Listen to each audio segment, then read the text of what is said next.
Welcome to the Today History Academy. World War I. The situation in 1916 simple version. In 1916, Europe was caught in the most destructive war the world had ever seen. This war was known as World War I.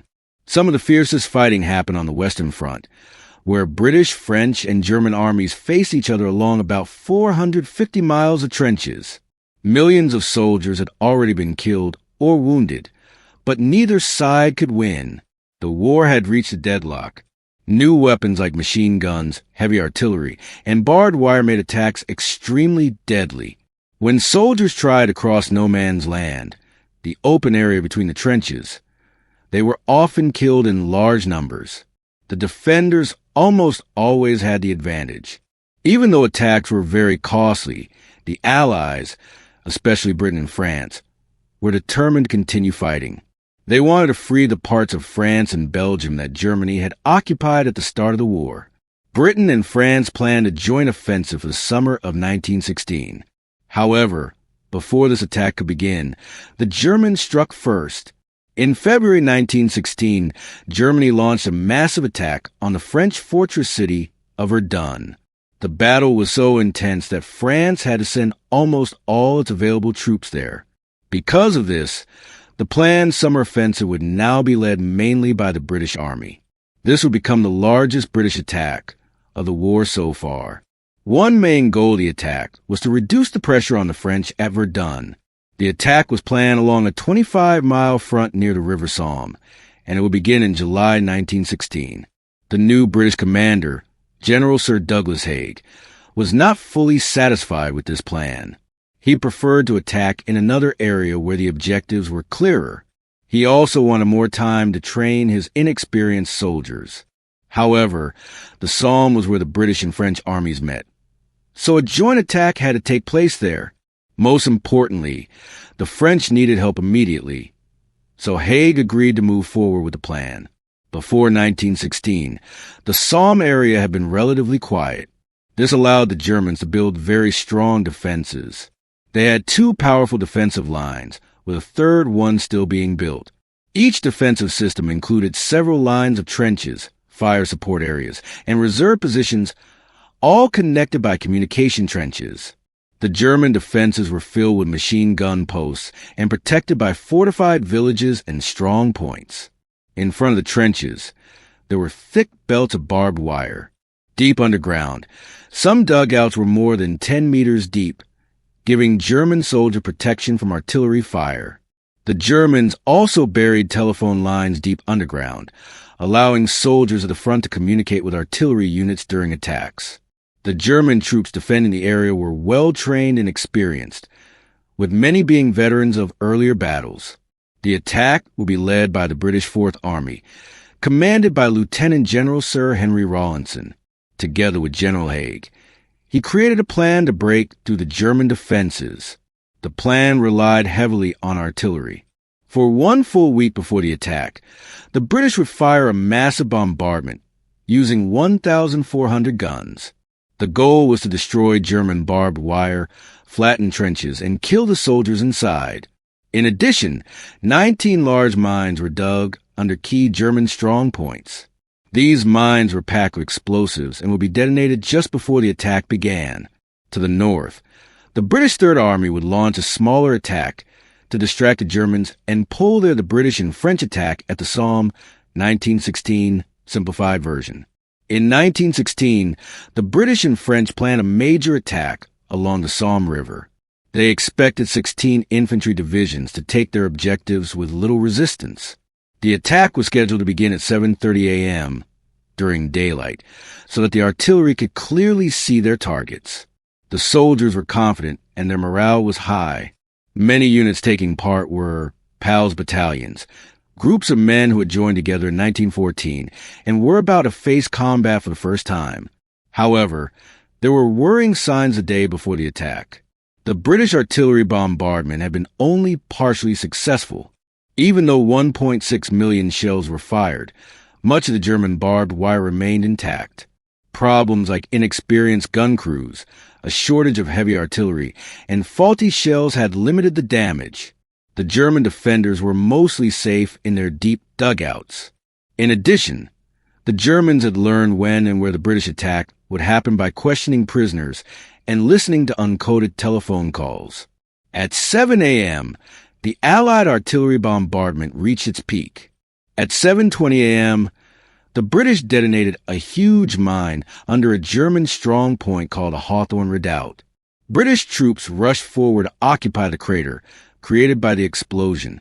A few minutes later, at 7:28, more mines were exploded under other German positions along the front. At 7:30, the bombardment moved on to the German second line, while the British and French infantry began advancing across no man's land, the open area between the trenches. It is a common myth that all British soldiers walked calmly toward the German lines. In reality, some troops did, but most moved into no man's land before the bombardment ended, so their final run toward the enemy would be as short as possible. In the northern sector, no matter what tactics were used, the British were easy targets for German machine guns, especially when soldiers had to gather in groups to get through gaps in the barbed wire. The British infantry fought bravely, but many were killed in large numbers. Some units did break into the German lines. For example, near Thiepval, the 36th Division captured the Schwaben Redoubt, but without support on the sides, they were isolated and forced to retreat that night. On their right, the 32nd Division took the Leipzig Redoubt. Near La Boisselle, the 34th Division captured the Lochnagar mine crater. However, these were small gains. They were far short of the overall objectives, and the German defenses remained largely intact. One of the biggest challenges for commanders during World War I was getting accurate information about the progress of a battle. Reliable field radios did not exist yet, and telephone lines were often cut by artillery fire. Commanders had to rely on messengers, flag signals, light signals, and even homing pigeons, none of which were completely reliable. To overcome this problem, supporting artillery followed a strict timetable. During an attack, the artillery would fire according to a fixed schedule, moving their fire from one line of German defenses to the next. This allowed the infantry to advance under cover, even without perfect communication and attention away from the main assault. During World War I, the British and French infantry relied on artillery to support their attacks. Artillery gunners fired at enemy defenses according to a fixed timetable. This meant that when the infantry started their attack, the gunners would shift fire onto the second line of German defenses. However, this system had a problem. If the infantry were slowed down or stopped by German resistance, the artillery would still move on to the next target according to the schedule. This left the advancing soldiers exposed to German machine guns. Observation from the sky, using balloons or aircraft, could help commanders see how the attack was going, but this depended on good weather and control of the skies. Without these, it was very hard to know what was happening on the battlefield. On July 1st, 1916, it took British commanders hours or even days to find out which attacks were successful and which had failed. This made it extremely difficult for them to react quickly to changing situations on the battlefield. Despite these challenges, there was more success in the southern sector of the battlefield. The 21st and 7th Divisions captured the town of Montauban and cut off the heavily defended village of Frise, which the Germans abandoned overnight. On their right, the 18th and 30th Divisions reached their objectives, including the village of Mobar, which was secured by 11 a.m. Alongside them, the experienced French 20th Corps also reached its goals on the first day. They captured 2,500 German soldiers. The Germans had not expected the attack to extend so far south, so they were less prepared. Another important factor was that the French heavy guns were much more effective than British guns at destroying barbed wire and German strongpoints. At 9:30 a.m., French colonial troops led an attack south of the Somme River. They captured all their objectives and took 3,000 more prisoners. Even with these successes in the south, the first day of the Battle of Somme was a costly disaster for the British. German losses were about 12,000 men, and the French lost around 7,000, but the British suffered a staggering 57,000 casualties, one-third of whom were killed. July 1st, 1916 became the bloodiest day in British Army history, and it was only the first day of a battle that would continue for 4 more months, finally ending in November. By the end of the battle, the Allies had advanced only about 10 miles, but at a terrible cost. 430,000 British casualties, 200,000 French casualties, 450,000 German casualties. The Battle of the Somme became one of the bloodiest battles in history. In British popular memory, it was often seen as a complete disaster, a tragedy that showed the incompetence of generals and the pointless sacrifice of brave soldiers. However, for those who fought and for people back home, the battle was also seen as a success. While casualties were enormous and difficult to bear, all European nations were suffering similar losses, and commanders were still trying to find ways to fight trench warfare effectively. At the Somme, the British had helped their French allies, who later went on to defeat the Germans at Verdun. They also learned vital lessons about how to fight on the Western Front.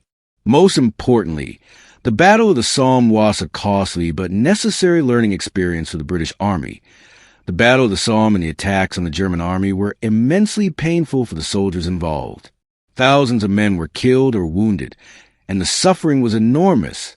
Yet, these battles were vital steps on a long road toward victory in World War I. Each attack, each gain of territory, helped weaken the German army and brought the Allies closer to their goal. The maps and research used in this video come from Osprey Publishing's campaign series. Osprey is known for producing detailed and carefully researched books about military history. Each book in the campaign series examines a particular battle, campaign, or military unit in depth. They provide clear explanations, historical context, and detailed maps to help readers understand exactly what happened. Osprey Publishing has produced more than 3,000 titles, covering a wide range of conflicts, from ancient battles to modern warfare. Their books are considered authoritative and are a valuable resource for students, historians, and anyone interested in military history. You can visit their website to browse their online catalog and find books on almost any military topic. Today, History Academy, the channel that produces video, relies on the support of its fans to continue making content. Through their Patreon page, viewers can contribute as little as $1 per video to help support future videos.